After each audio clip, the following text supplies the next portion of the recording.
Hello, end of the week.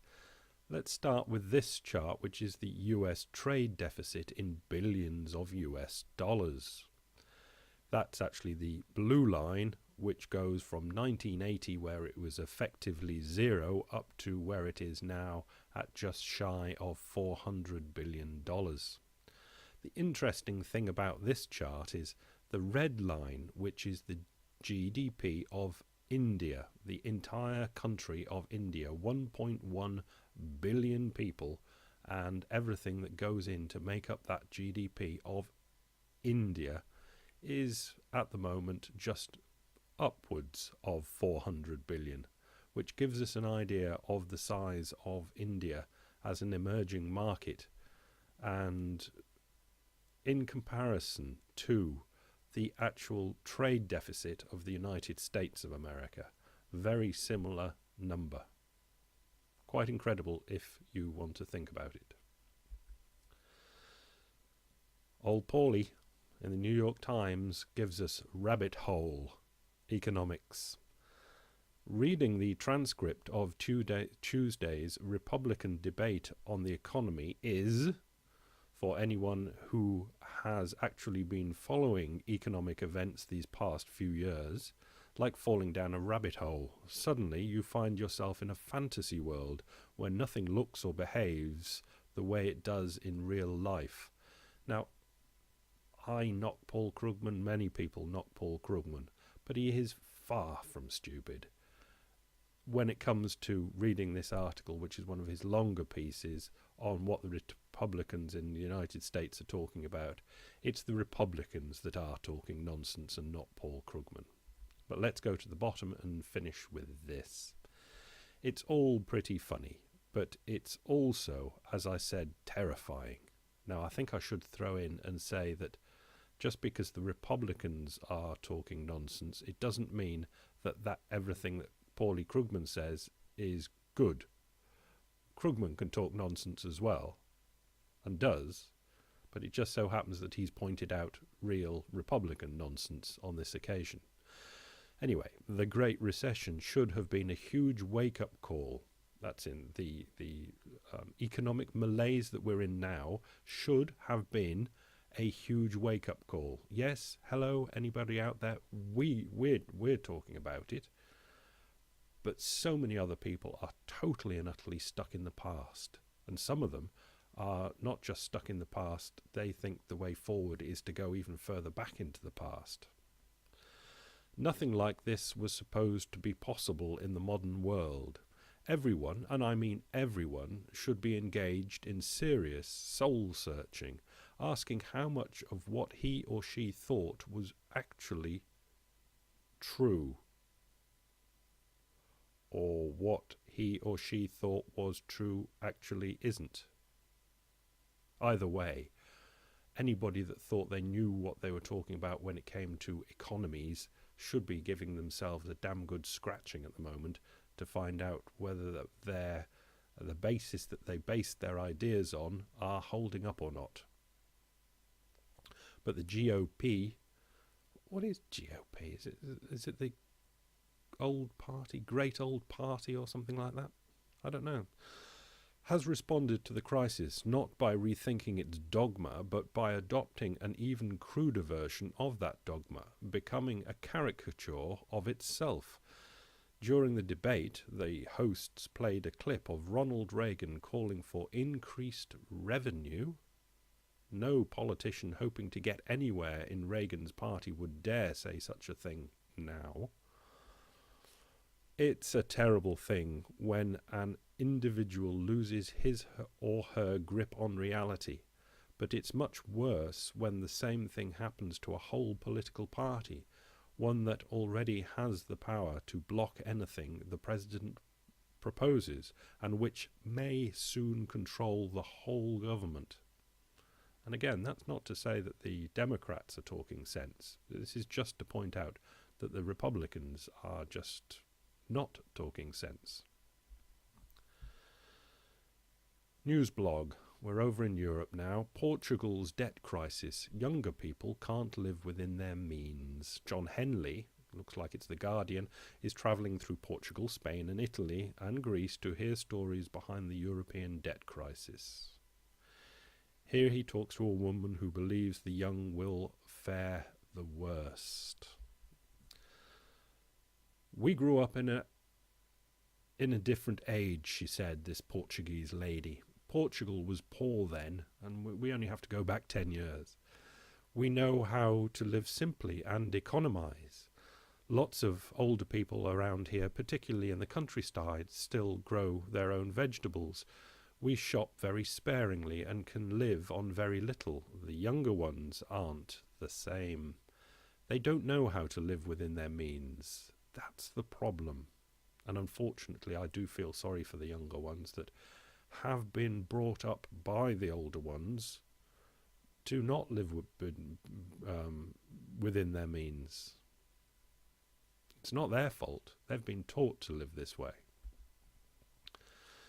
Opening this out slightly, the IMF needs 350 billion of extra capital. A possible capital injection for the IMF to give it more firepower to help Greece could involve around $350 billion of fresh funds, an emerging market G20 source said on Friday.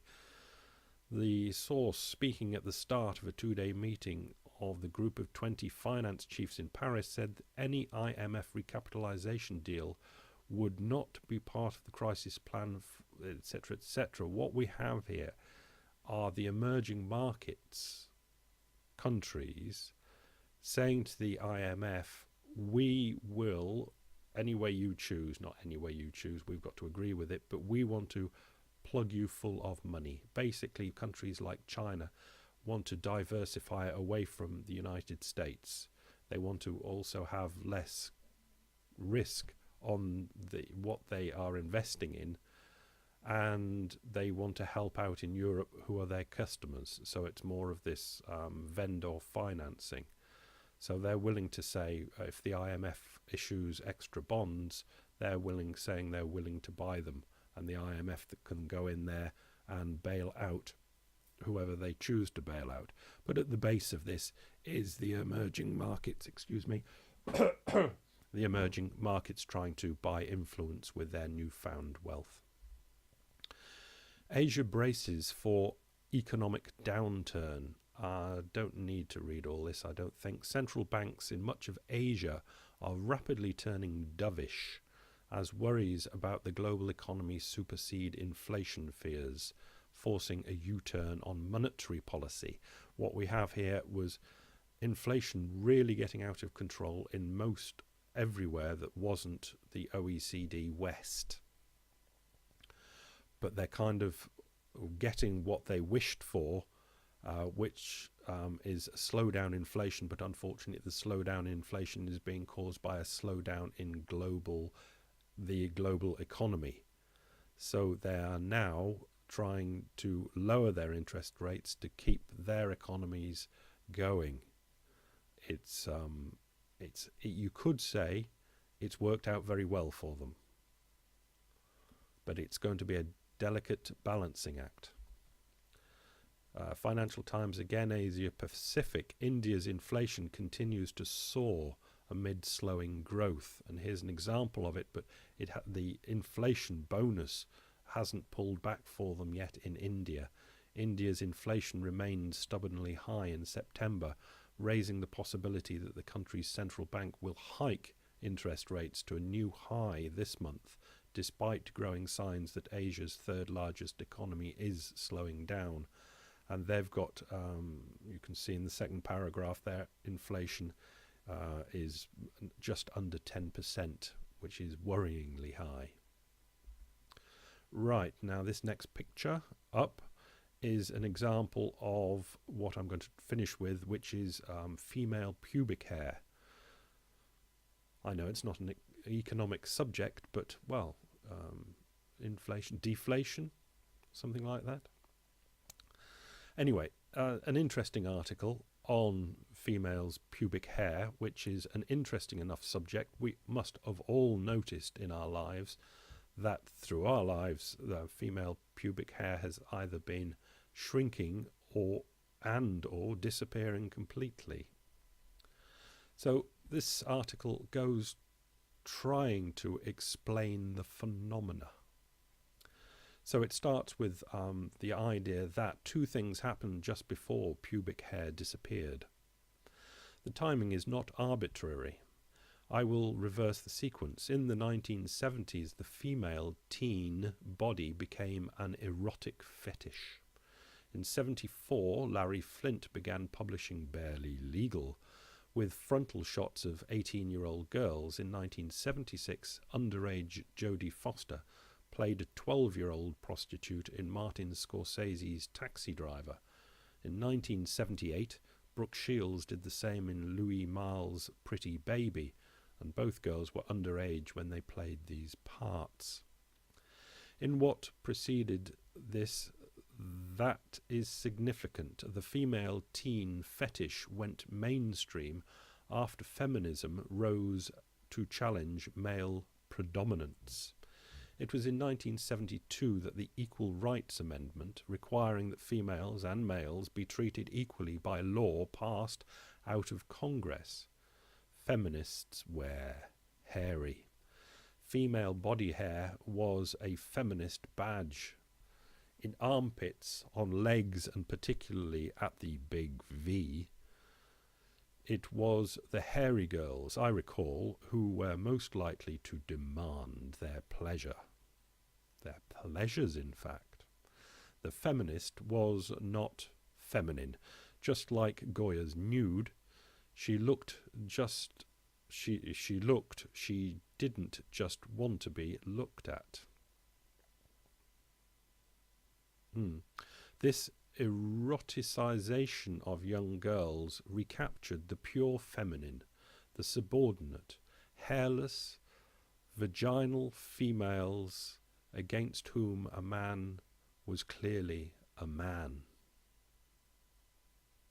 Virginal female against whom a man was clearly a man.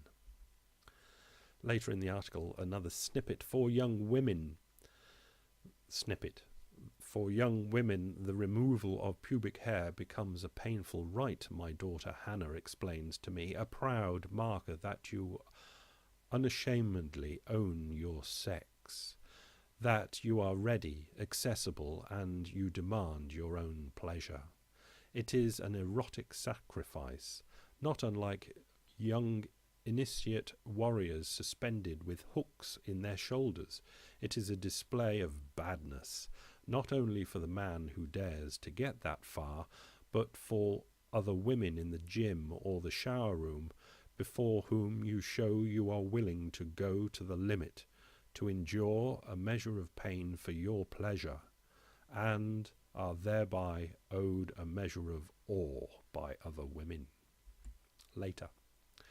Nature, including sexual nature, can be national. I have been working on the relation between love, erotics, and religion among Italian and American university students for several years now. Although waxing kits are readily available, total depilation is rare among Italian women. Men don't like it if there's not a tuft remaining on the mons. They would not know where to go, the Italian woman jokes. Likewise, hairless, prepubescent girls are not a big segment of the Italian pornography market. Italian men, who are major consumers of porn, organize their alternative erotic reality around women, not girls. As a result, an Italian woman's pubic hair tends to be shaped, not eliminated. This survival, I think, is related to the fact that Italians continue, much more than in the United States, to want and to have their sex with love. Young Italian men are romantic, more than their counterparts in America, and indeed even more romantic than Italian women. Getting on for the end here. It is the end, the last. It is a mark of female sexual availability to men on masculine terms, a regular right of submission. It is conditioned by the fact that just as women are achieving academic predominance and breaking into field after field, that's another one, the terms of trade are turning against them in the bedroom. Educated women must increasingly submit to the sexual demands of a shrinking pool of suitable men for whom the bedroom is one of the last domains outside of the football stadium where men can be men. And reciprocally, for women, it is increasingly only their bodies that set them apart. Bodily hair masculinizes them, so hairlessness becomes a way to hold on to the feminine. Clean is acceptable code for pretty, like the smooth cheeks on their faces. That women are going hairless is more than another grooming practice that might signal reproductive fitness. It means something. The question is what and to whom. Powerful vectors are at work in our underpants, unconsciously channeling our libido. The disappearance of pubic hair says something about the way we construct our humanness, how we compose our bodies and souls. The disappearing bush is a burning issue. Have a good weekend. Bye.